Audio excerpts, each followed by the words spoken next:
Self inductance and mutual inductance. पहले आप जानिए, टॉपिक है ये, पहला हम शुरू करेंगे सेल्फ इंडक्टेंस। इंडक्टेंस देखो, सेल्फ इंडक्टेंस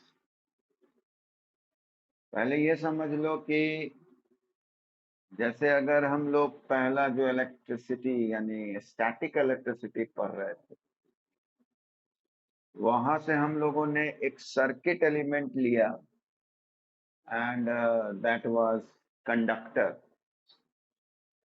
अगर पहला चैप्टर का स्टार्ट किए हम लोग तो वहां पर आया हमारे दिमाग में इंसुलेटर एंड कंडक्टर, याद करो, जिसमें कंडक्टर स्टैटिक में नहीं इस्तेमाल किए, हम लोग इंसुलेटर को इस्तेमाल किए थे, because on insulator charger remain at rest.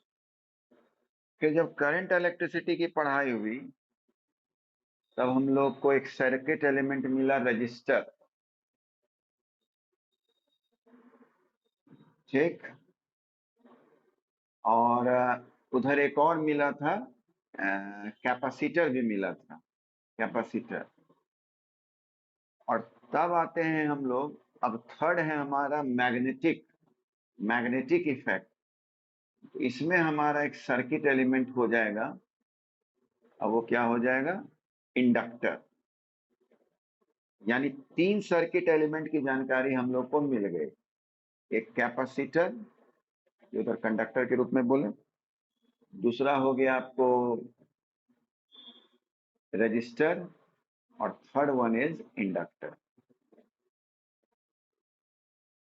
अब क्या है ये भाई सेल्फ इंडक्टेंस? तो सीधी सी बात है, इलेक्ट्रोमैग्नेटिक इंडक्शन तो हम लोग समझ गए कि when there is a change in a magnetic field and if there is flux, then EMF will get induced in it, induced EMF, and as a result, if it is a coil, then induced current will be there. उसमें दो तरह का पढ़ना है, एक self inductance और दूसरा mutual. तो पहले आइए हम लोग सेल्फ इंडक्टेंस की बात करें। तो देखो क्या हुआ, बस सिंपल, हम एक कॉइल लिए, ठीक है, कॉइल लिए और यहां क्या किए, करंट इसमें जाने दिए। नेचुरल है कि हम लोग पढ़ चुके हैं कि करंट यदि जाएगा किसी वायर में या कॉइल में तो डेफिनेट है कि मैग्नेटिक फील्ड क्रिएट करेगा। लेकिन यहां पर हम लोग को क्या करना है, क्योंकि इंडक्टेंस की बात कर रहे हैं, यानी इंडक्शन, इंडक्शन यानी anyhow there will be induced EMF, there will be induced current. ठीक है ना, जरा गौर करना। तो अगर मैं यहाँ करंट दे रहा हूं तो ये ऑर्स्टेड वाला अगर डिस्कवरी याद करो तो magnetic field will be created. लेकिन हमको यहीं तक नहीं रहना है, हमको any how change in magnetic field चाहिए, क्योंकि चेंज इन मैग्नेटिक फील्ड जब होगा तभी क्या होगा, इंड्यूस्ड ईएमएफ क्रिएट होगा, है ना। इसलिए मैं यहाँ क्या करूंगा, वेरिएबल करंट, यानी करंट जो हमारा होगा वो वैरी करता रहेगा, या तो बढ़ता हुआ जाएगा या घटता हुआ जाएगा। गौर कीजिएगा। तो अगर ये बात होगा तो डेफिनेट है कि मैग्नेटिक फील्ड भी क्या होगा, ग्रो करेगा। यानी करंट यदि मैं इंक्रीज वे में लिया तो magnetic field will also increase, क्योंकि हम लोग जानते हैं कि मैग्नेटिक फील्ड किस पे डिपेंड करता है, किस पे डिपेंड करता है, करंट पे। तो मैंने यहाँ क्या किया, वेरिएबल करंट दिया, ठीक है। वेरिएबल करंट, तो वेरिएबल करंट दूंगा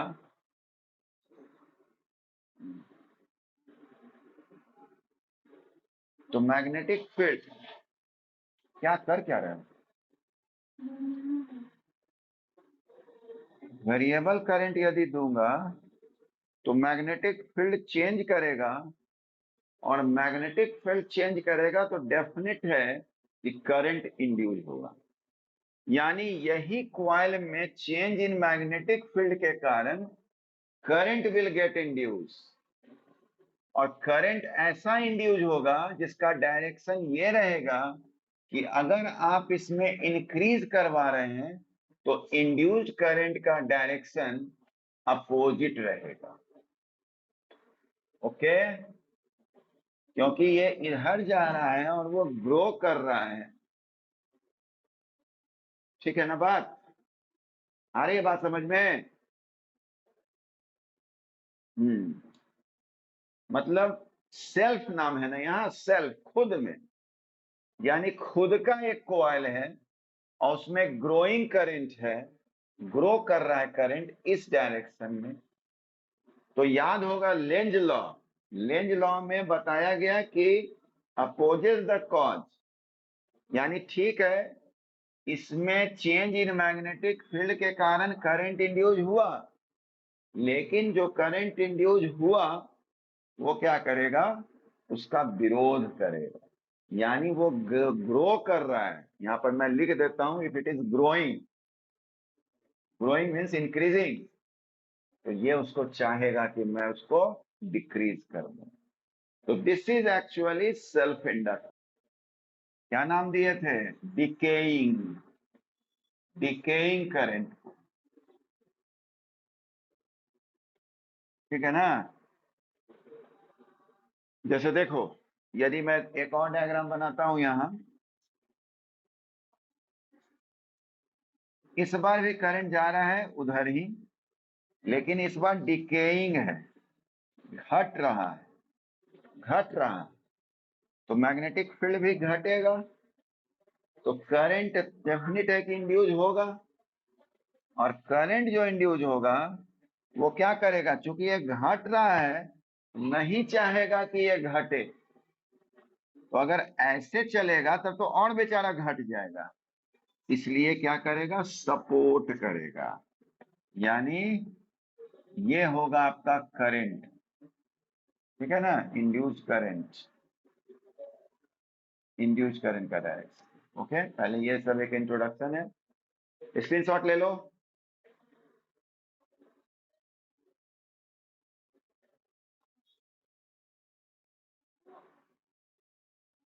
हो गया? एग्जाम्पल के लिए मैं ले रहा हूं कि मान लीजिए ये मैं एक कॉइल लिया, ठीक, और ये इसमें क्लॉकवाइज करंट जा रहा है, देख लो, स्टेप स्टेप वन, करंट तो जा रहा है, लेकिन पहले जो टॉपिक पढ़ते थे उसमें कांस्टेंट करंट जाता था, लेकिन अभी जो करंट मैं दे रहा हूं वो वेरिएबल दे रहा हूं, ठीक है ना, और वेरिएबल में भी कैसा, इंक्रीजिंग।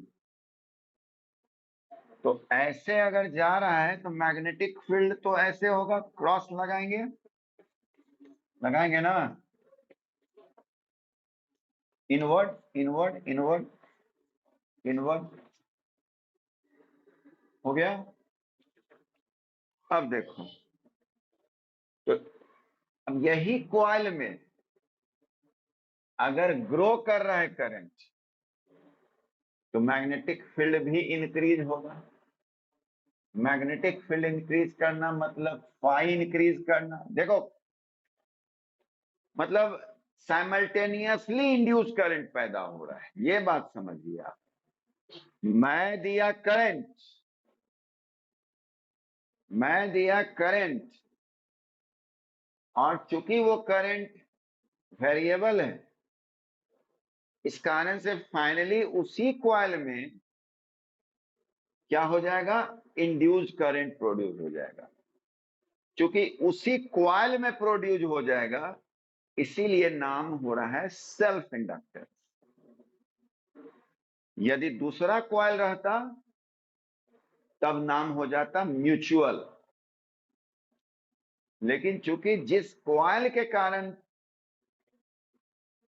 मैग्नेटिक फील्ड चेंज हो रहा है, और मैग्नेटिक फील्ड के कारण कॉइल में करंट इंक्रीज होने के कारण मैग्नेटिक फील्ड चेंज कर रहा है, मैग्नेटिक फील्ड इंक्रीज कर रहा है, मैग्नेटिक फील्ड के कारण फ्लक्स इंक्रीज कर रहा है, और फ्लक्स के कारण इंड्यूस्ड ईएमएफ आ रहा है।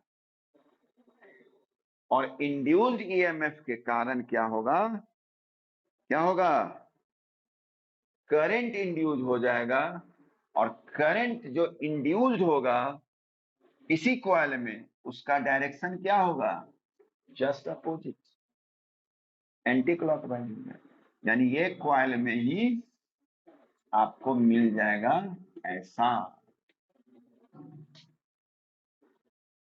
तो इस करंट के कारण इसी कॉइल में ये इंड्यूस करंट आया, इसलिए इसका नाम है सेल्फ इंडक्टेंस।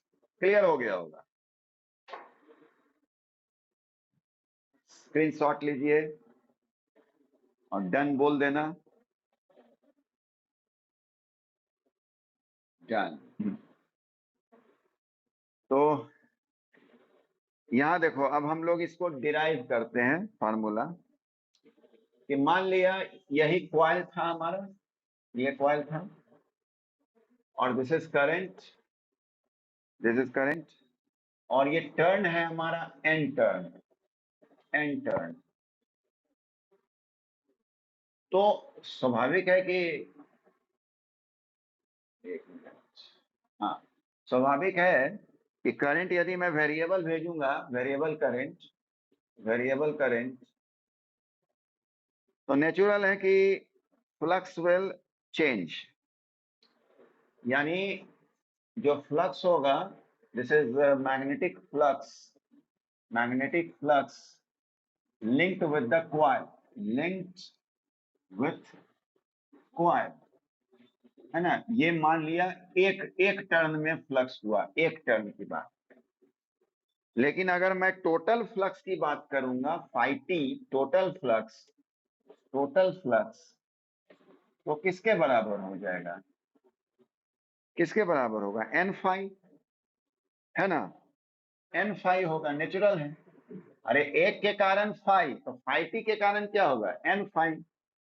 10 है तो 10 फाई, 20 है तो 20 फाई, है ना। और नेचुरल है कि ये फाई टी जो होगा फ्लक्स, वो डायरेक्टली प्रोपोर्शनल टू आपका करंट होगा। यानी करंट अगर ग्रो करेगा तो फ्लक्स विल आल्सो चेंज।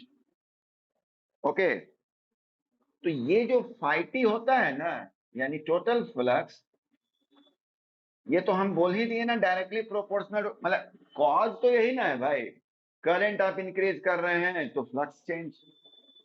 लेकिन उसके बाद भी कुछ ऐसा क्या कहें, कह सकते हो shape and size of the coil कह सकते हैं, जिसके कारण फ्लक्स एकदम इक्वली इसके कारण नहीं बढ़ेगा, एक कांस्टेंट आएगा, एंड दैट इज एल। और यही है आपका कोफिशिएंट ऑफ सेल्फ इंडक्टेंस। क्या है, कोफिशिएंट ऑफ, बोलो, सेल्फ इंडक्टेंस। हाँ, हाँ ठीक है, बोलते हैं।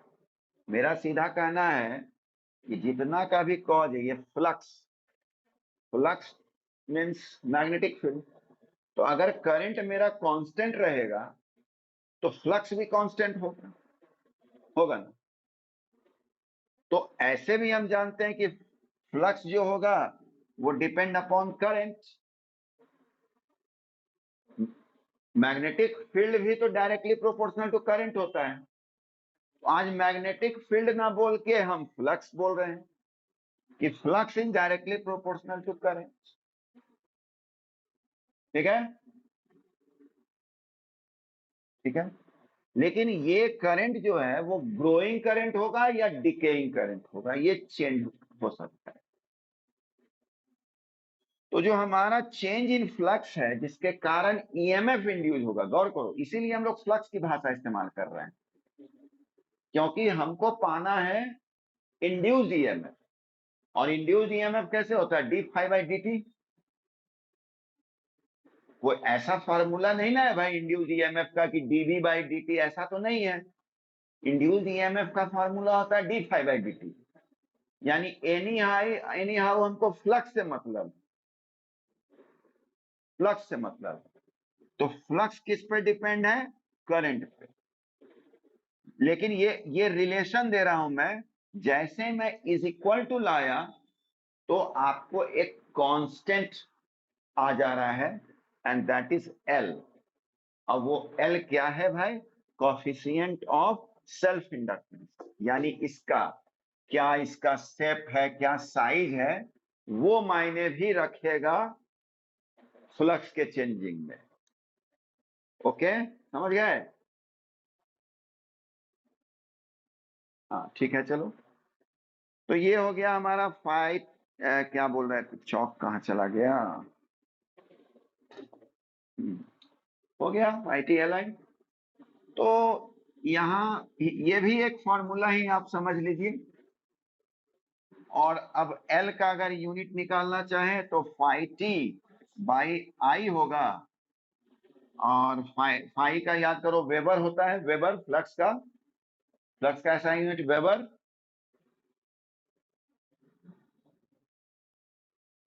वेबर, तो यहाँ क्या हो गया? वेबर पर एम्पियर, वेबर पर एम्पियर। ये तो डिराइव्ड यूनिट हुआ, डिराइव्ड यूनिट हुआ। एसआई यूनिट होता है हेनरी, हेनरी एच से इंडिकेट करते हैं, हेनरी। स्क्रीनशॉट लीजिए, स्क्रीनशॉट लीजिए। चलो यहां देखो। तो इससे हमको कोई खास मतलब नहीं, इससे हमको कोई खास नहीं मतलब है, क्योंकि फाई एक एक क्वाइल के फ्लक्स के बारे में बात कर रहा है। तो जब मैंने यह फॉर्मूला लगा ही दिया phi t, means total flux की बात हो रही है। ठीक है, चलो इसको हम, ये चीज बताना जरूरी है कि आपका phi t is equal to L I आया है। तो एल बराबर फाई टी बाई आई। और जहां तक ये फाई टी को एन फाई बाई आई बोल रहे हैं, तो ये नहीं समझिएगा कि L is inversely proportional to current and L is directly proportional phi, नहीं। एक तरह से तो ये कांस्टेंट ही ना है भाई। हाँ, अरे जो कोफिशिएंट ऑफ सेल्फ इंडक्टेंस निकले हैं, तो बार बार ये बोल रहे हैं कि depends upon the shape and size. तुमको हम इसको जरा कोरिलेट करेंगे इस फॉर्मूला से, कि कभी याद होगा V बराबर आई आर पढ़ते हैं, तो R बराबर क्या होता है? V by I. तो क्या वहां हम कहेंगे कि R directly proportional to V and R inversely proportional to I? कहेंगे? कंफर्म होके बोलो, यस या नो? नहीं कहेंगे, क्योंकि ऐसा कुछ नहीं कि वोल्टेज आप बढ़ाइएगा तो रेजिस्टेंस बढ़ जाएगा, कुछ नहीं। हाँ, ये होगा कि वोल्टेज बढ़ाने पर करंट उतना ही बढ़ेगा, ताकि आपका R हमेशा एक कांस्टेंट वैल्यू देगा। सेम एज यहां भी याद करो, कभी पढ़े थे ये भी कैपेसिटेंस में, Q is equal to C V. तो C is equal to Q by V। यहां भी C Q पे और V पे नहीं डिपेंड करता है, याद करो। कैपेसिटेंस क्या था? शेप पे डिपेंड करता था ना ये, है ना? जो हम लोग वो पैरेलल प्लेट कैपेसिटर का फॉर्मूला लाए थे, तो क्या फॉर्मूला था पैरेलल प्लेट का? हाँ, फॉर्मूला बताओ पैरेलल प्लेट कैपेसिटर के। Epsilon not a by D. ये जो आपका पैरेलल प्लेट था, तो ये दोनों के बीच में डी दूरी था, और epsilon not a by D, यानी ए इस पे शेप में ना मायने रखा, कहीं भी वोल्टेज और क्यू से नहीं रिलेशन। खैर, ये मैंने आपको समझाया। अब आइए, हमको तो एनी हाउ सेल्फ इंडक्टेंस में निकालना क्या है? Induced EMF. इंड्यूस्ड ईएमएफ निकालना है। तो इंड्यूस्ड ईएमएफ का फॉर्मूला क्या होता है? E इज इक्वल, हाँ, D five by d T, है ना जी? हो गया, D five by d T. Five के बदले में क्या लिख देंगे? L I, L I by d T. L constant है, एल बाहर आ गया, D I by d T हो गया।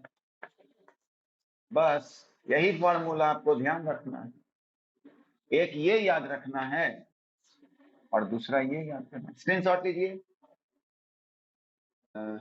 क्लास 10th में भी आपको ये टॉपिक दिया हुआ है, नाम भले नहीं बताया गया, लेकिन अगर याद होगा तो दो क्वाइल लिया गया, चर्चा भी कर चुके हैं। एक का स्विच ऑन करते थे तो दूसरा बल्ब जलता था, लेकिन जलकर ऑफ हो जाता था, और फिर जब स्विच ऑफ करते थे तो फिर बल्ब जलता था, और फिर ऑफ तो होना ही। यानी सिर्फ ऑन और ऑफ के दरमियान ही बल्ब जलता था। ये नहीं कि ऑन हो गया तो बल्ब जलता रह जाएगा, ऐसा बात नहीं था। ऑन हुआ, बल्ब जल गया, लेकिन बुझ गया। स्विच ऑन है, और फिर कब बल्ब जला? जब स्विच ऑफ किए, उस समय जला, फिर बंद। ये था, क्लास 10th में था ये। तो वही चीज हम लोग अब एकदम नाम रख कर पढ़ेंगे, that is known as mutual. वो था सेल्फ, पिछला जो पढ़े सेल्फ, खुद के ही क्वाइल में हो, लेकिन यहाँ है म्यूचुअल, आपसी, आपस में। तो ये एक क्वाइल में ले रहा हूं, ठीक, और यहां मैं सेल नहीं लगा रहा हूं, मैं यहां सोर्स के रूप में अल्टरनेटिंग करंट दे रहा हूं। क्यों दे रहा हूं अल्टरनेटिंग करंट? ताकि वैरी होते रहेगा, कभी उधर जाएगा, फिर इधर जाएगा, आगे जाएगा, पीछे जाएगा, होगा ना? इसलिए मैं अल्टरनेटिंग करंट दे रहा हूं। ये बात क्लियर हो रहा है? चलो, नहीं अल्टरनेटिंग करंट, नहीं मन है अल्टरनेट, लेकिन ठीक रहेगा अल्टरनेटिंग करंट। डायरेक्ट मेरे हिसाब से सेल लगाना वहां उचित नहीं है। तो स्वाभाविक है करंट आया इसमें, तो हम पाते क्या है कि यहाँ पर चूंकि 10th क्लास था, तो उसमें हम लोग बल्ब लगा देते थे। यहाँ पर गैल्वेनोमीटर शो करेंगे, और दिस इज अनदर क्वाइल। तो देखते क्या है कि यहाँ करंट आ रहा है, तो देख रहे हैं कि इसका गैल्वेनोमीटर का जो निडल है वो डिफ्लेक्ट कर रहा है। इसका मतलब इसमें भी करंट आ रहा है। हुआ ना ये बात? तो उसके पीछे कारण क्या हुआ कि जब करंट इसमें आया, और चूंकि ये अल्टरनेटिंग करंट है, या सेल ही लगा दिए, स्विच ऑन किए, तो वो ग्रो किया। ग्रो किया करंट मीन्स देयर इज क्या? Change in magnetic field. Okay, if I will put cell there, then there will no change. उस केस में हमको स्विच दिखाना पड़ेगा यहाँ। अगर मैं यहाँ पर सेल लगाता हूं, सेल लगाता हूं, तो स्विच दिखाना पड़ेगा, है ना? और स्विच ऑन करेंगे तो ग्रो करेगा करंट।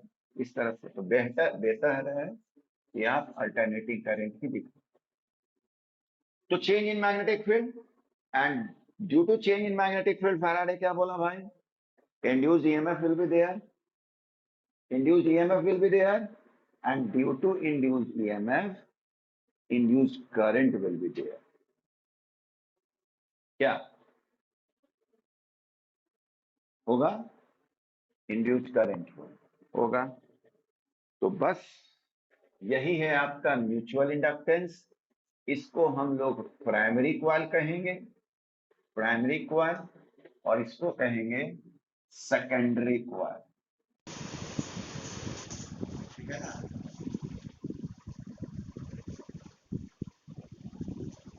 अब आइए नेक्स्ट, अब आइए, फिर सीधी सी बात है कि अगर हम प्राइमरी कॉइल में आई को इंक्रीज करेंगे तो there will be increase in magnetic field, means there will be change in flux, and if there is change in flux then EMF will induce, and EMF will induce then there will be current। यानी सीधी सी बात है, अगर मैं यहाँ coil के रूप में दिखाऊं and this is primary coil, primary coil, coil, और ये सेकेंडरी कॉइल है, सेकेंडरी कॉइल, है ना।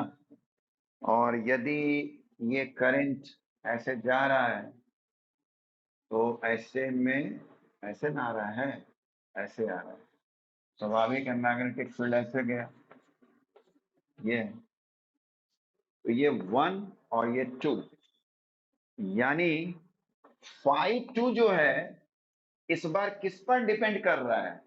Depending on the current in primary coil. ये बात गौर कीजिए, पिछले बार जो फ्लक्स था वो डिपेंड कर रहा था खुद के कॉइल पे, लेकिन इस बार जो ये सेकेंडरी कॉइल का फ्लक्स है उसमें अपना करंट नहीं है, वो किसके कारण आया है? 1 के कारण। ओके, बस अंतर यही है, बाकी सारा चीज डिट्टो, बस यही एक बात लिख देना है, किसी और के कारण हो गया। तो फाई 2 इज इक्वल टू, जब हमारा I1 आ गया तो नेचुरल है कि phi 2 is equal to, phi 2 is equal to, तो यहां पर हमारा MI1 हो गया। This M is called coefficient of, coefficient of क्या? Mutual inductance. सेम वही चीज, सब वही चीज, इंडक्टेंस। और क्या हो जाएगा SI unit of M? Same वही सब बात, SI यूनिट क्या हो जाएगा? हेनरी। ओके, चलिए स्क्रीनशॉट लीजिए। फाई 2 किस पे डिपेंड किया? अब फाई लिखते हैं, फाई 2 क्या लिखें? फाई 2 MI पे डिपेंड किया, this is the formula. Okay, और सीधी सी बात है, if there is change in, Faraday's first law क्या था? फैराडेज फर्स्ट लॉ क्या था? If there is change in magnetic field EMF will get induced, यानी कहो तो ये हुआ फैराडेज फर्स्ट लॉ। और सेकेंड लॉ क्या बताया? सेकेंड लॉ क्या है कि हाँ, कि इंड्यूस्ड EMF जो आया वो किसके कारण आता है? ठीक है ना, वो कितना, मैग्नीट्यूड कितना होगा? तो this is equal to d phi by d t. तो डी फाई, फाई की जगह हम क्या लिखेंगे? MI by d t. M हमारा क्या है? कांस्टेंट है, DI by d t. Okay, this is the formula for mutual inductance. ठीक है ना, ये हो गया। अब क्या टॉपिक बचा वो देखना है हम लोग को। एक ग्रोथ और डीके करंट है।